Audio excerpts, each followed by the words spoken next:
May 1943. The North African sun burned white across the dunes near Tunis. The Afrika Korps, once proud under Rommel's desert banner, lay broken. Columns of weary German soldiers shuffled across the sand, their uniforms stiff with dust and surrender. The war had turned against them, and though they did not yet know it, their next journey would not be to a camp in Europe, but across the ocean, to the land they had been taught to hate and underestimate. For these men, capture was humiliation. But what awaited them in America would be something altogether different. A revelation. The first ships departed from Oran and Algiers, crossing the Atlantic under the protection of Allied convoys. Packed in the holds were thousands of German prisoners of war, engineers, mechanics, clerks, even officers who once commanded panzer divisions. Their destination was not a battlefield, but a world they had only known through propaganda, the industrial machine of democracy itself. When they reached New York Harbor, the sight struck them silent. The Statue of Liberty rose through the morning haze, and beyond it, a skyline of metal and smoke that stretched endlessly. The docks were alive with cranes, ships, and men in overalls, moving in orchestrated chaos. To the prisoners, it looked less like a city and more like a living organism, pulsing with energy. Many had expected ruins, rationing, perhaps chaos, the kind of wartime decay they knew so well in Europe. Instead, they saw prosperity untouched by bombardment. America was not at war in desperation, but in overproduction. It was a nation whose factories did not sleep. From there, the prisoners were divided among trains that wound through the American heartland. They passed vast fields of wheat, industrial towns blazing with foundries, and highways thick with vehicles, all signs of a nation mobilized not by fear, but by momentum. And then came the camps. There were more than 400 German POW camps spread across the United States, from the pine forests of Alabama to the open plains of Texas and the snowy reaches of Minnesota. Each camp was bound by barbed wire, but inside those fences, the prisoners encountered something utterly foreign: efficiency, fairness, and abundance. Every morning, the sound of a bell marked the start of work. German prisoners were assigned to local farms, sawmills, and factories under the Geneva Convention's regulations. They were paid in scrip money redeemable only in the camp canteens. There, they could buy cigarettes, soap, even small luxuries, and always chocolate and coffee. The first shock came at the mess tables. Food, fresh, plentiful, hot, 3 times a day. Meat and vegetables, milk, bread, fruit. Some prisoners refused at first, suspecting trickery. But it was no illusion. While their families back home survived on ration cards and ersatz substitutes, here in the enemy's land, even captives ate like workers in a peacetime factory. Letters and diaries later captured their astonishment. One German corporal in Camp Swift, Texas, wrote, "We are treated better here than our own soldiers at the front." Another in Nebraska confessed, "It is hard to hate a nation that feeds its prisoners so well." But food was only the beginning. Soon, the prisoners began to notice the rhythm of American life around them.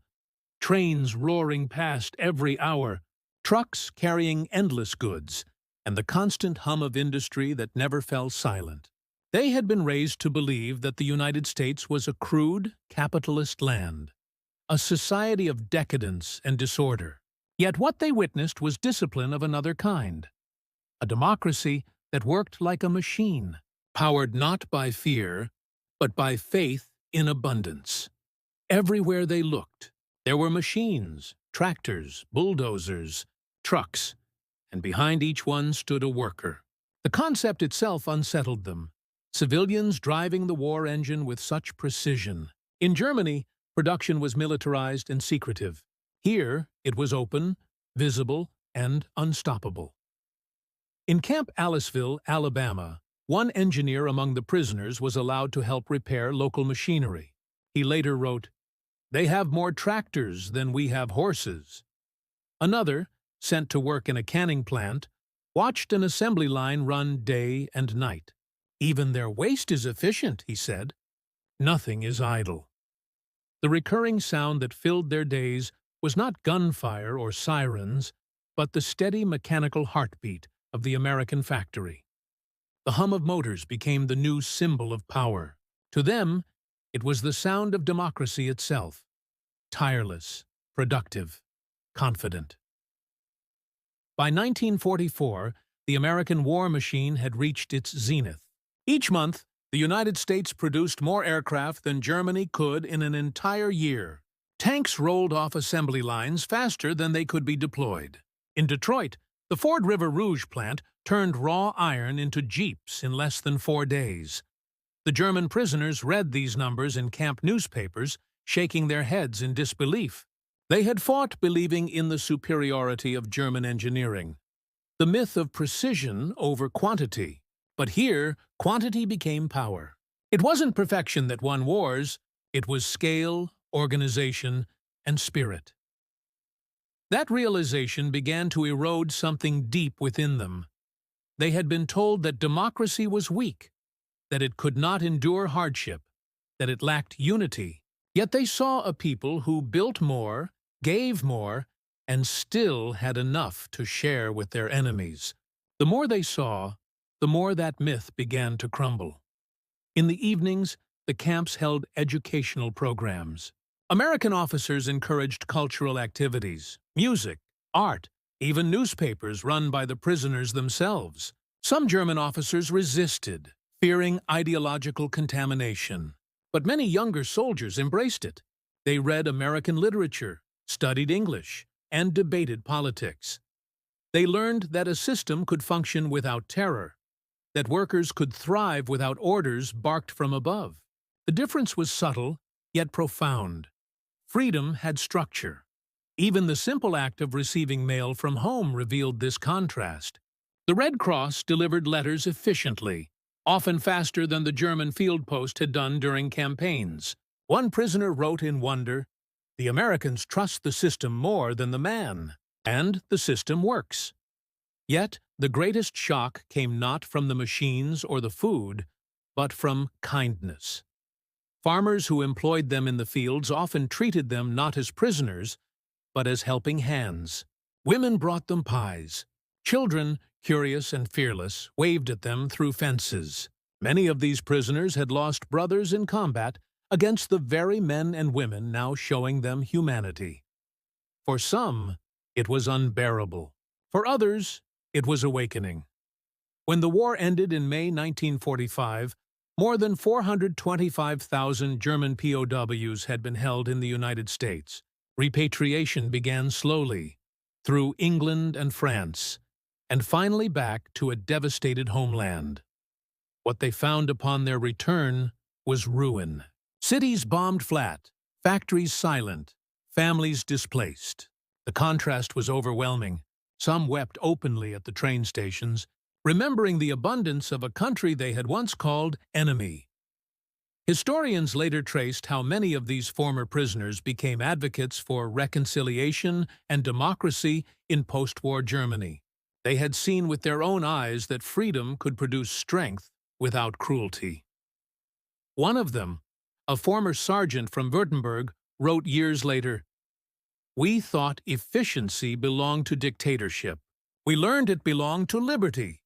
The United States had not set out to convert them, but by simply living its ideals, by feeding, employing, and educating its captives, it had done something more powerful than propaganda ever could." Even decades later, veterans recalled the sound that stayed with them most. The low, constant hum of engines from the factories, the jeeps, the trains. It was the sound of a nation in motion, a nation that built more than weapons. It built faith in its own future. In that sound, they heard not arrogance, but confidence, not domination, but purpose. Some who returned to Germany helped rebuild it in the American model. They worked in factories rebuilt under the Marshall Plan, taught younger generations about democracy, and even joined efforts to unite Europe. They carried with them a memory, not of defeat, but of awakening. One former POW later described standing on a German railway platform in 1947, watching an American locomotive arrive, its metal gleaming, its cargo filled with food for reconstruction. The sound, he wrote, was the same as in the camps, that humming of power, that proof that freedom works. And so, a war that had begun in ideology ended in understanding. The symbol of that transformation, the hum of machines, became more than a sound. It was a testament, where tyranny built walls, democracy built assembly lines, where fear demanded silence, freedom taught rhythm. The German soldiers who once marched under the swastika had looked upon American industry and seen something they could not fully comprehend, a civilization that did not need conquest. To prove its strength, they saw that every rivet, every bolt, every chocolate bar, every radio, and every truck was a quiet declaration of belief that power and kindness could coexist, that discipline need not destroy compassion, and that the true arsenal of democracy was not its weapons, but its people. Years later, as historians studied the post-war testimonies of these men, one line appeared again and again. We thought we knew what power looked like. Then we saw America. For in the heart of their enemy's land, behind barbed wire and under watchful guards, they found something no ideology could extinguish. The proof that freedom, once organized, could move mountains and feed even its foes. And as the decades passed, the memory of that first crossing, from the deserts of North Africa to the vast fields of America, remained a story whispered between generations, the tale of men who came as prisoners and left as witnesses.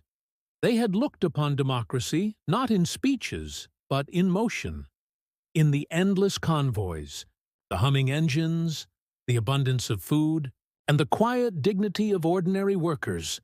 And in that revelation, they found the one truth the war had tried so hard to bury, that true strength does not come from domination, but from the freedom to build, to share, and to believe.